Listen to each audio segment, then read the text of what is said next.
A man becomes wise when he learns to filter the signal from the noise and the truth from the lies in order to find the diamonds in the dirt.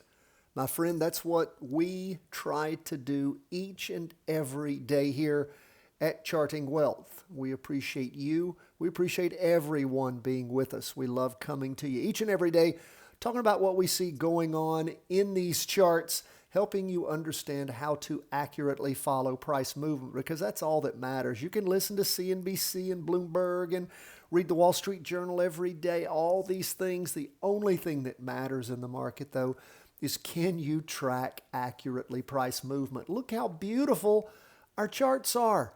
Look at these Heikin-Ashi candlesticks. Look at the volume telling you what's going on with the insiders, with the public. When you see things like volume dips and high volume with dips in price, what's that telling you? The insiders are getting out. You can see it rotate right over and go up.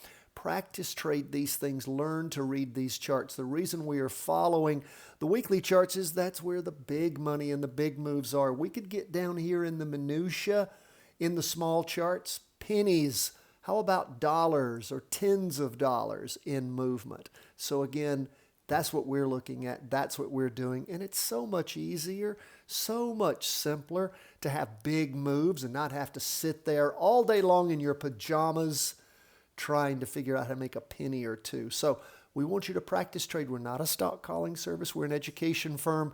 We appreciate you being with us. We have friends that have been tuning in for years now. We appreciate you, appreciate our Patreon supporters.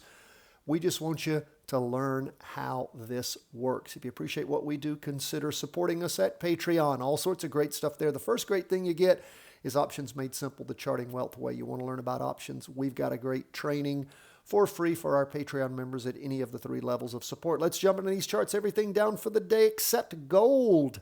What do we see going on with the S&P? Well, we can see that it is down 0.41%.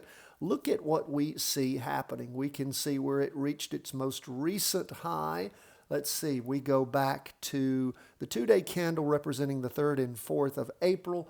The high there was 411.92, 412.17. So we did reach a little bit higher throughout the course of this latest 2-day candle. That was in the morning, because you can look right down here and see on the half-day chart, and then pulled back and down in the afternoon. So again, not getting a whole lot of love here with things going higher. You can see the high last week was 411.92. The high so far this week, 412.17. But again, smaller candle, and we see, again, this sideways slide, a little bit of slowdown. Are things going to take off? We see red volume here on the weekly chart. Perhaps they are. Not happening quite yet. But again, sort of this sideways slide. Maybe they're going to digest the prior gains and pop back up again, get a big candle. Not happening yet. But look at what's happening with the Qs. Trying to push through this weekly trend line. We are now just barely holding on to the green as far as the weekly chart goes. Let's zoom into that and see. Yep, got a little bit of a green candle there, not too much. We see that we've had 2 red down volumes on the 2-day.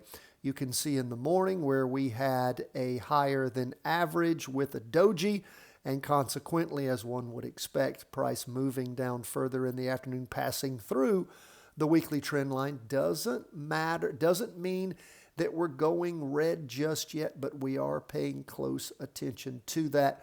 We may have found ourselves hitting the latest high, but we'll wait, watch, and see as we get into Thursday and Friday. What's going on with 20-year bonds? Let's stretch this out a little bit. We talked over the last few days about how we seem to have a bit of a ceiling here, down 0.10%. By the way, the NASDAQ 100 down 0.88%.